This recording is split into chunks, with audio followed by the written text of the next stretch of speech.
AP cabinet లో కీలక నిర్ణయాలకు ప్రభుత్వం ఆమోదం తెలిపింది. కొత్త బార్ పాలసీకి సంబంధించి కేబినెట్ లో చర్చించారు.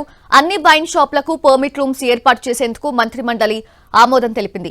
స్త్రీ శక్తి పేరుతో మహిళలకు ఈ నెల 15 నుంచి ఉచిత బస్సు ప్రయాణ పథకానికి ఆమోదం తెలిపారు.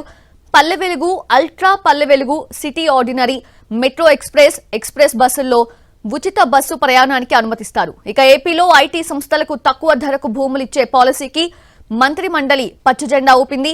ఎకరాకు 500 ఉద్యోగాలిచ్చే విధంగా ప్రణాళిక రూపొందించింది.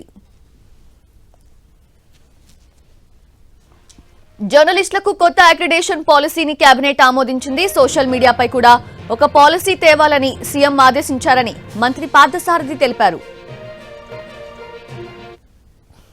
పథకానికి ముఖ్యమంత్రి గారు స్త్రీ శక్తి అని చెప్పేసి నామకరణం కూడా చేయడం జరిగిందని చెప్పేసి మనం చేస్తాను. దాన్ని కేబినెట్ ఆమోదించడం కూడా జరిగింది. ఈ పథకం పేరు స్త్రీ శక్తి. మొన్నటి వరకు కూడా వార్తలు చాలా వచ్చినాయి. ఏదో జిల్లాల వరకే ఈ ఉచిత బస్సును ఇస్తారు, జిల్లాలో మాత్రమే మహిళలు ప్రయాణం చేయడానికి ఉచితంగా అవకాశాలు కల్పిస్తారని చెప్పేసి.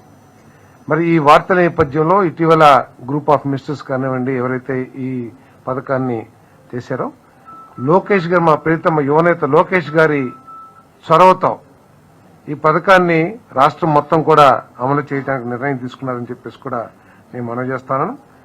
ఈ పథకం ద్వారా ప్రభుత్వానికి 1942 కోట్ల రూపాయలు, నెలకి 122 కోట్ల రూపాయలు భారం పడుతుందని చెప్పేసి కూడా నేను ఈ సందర్భంగా తెలియజేస్తాను.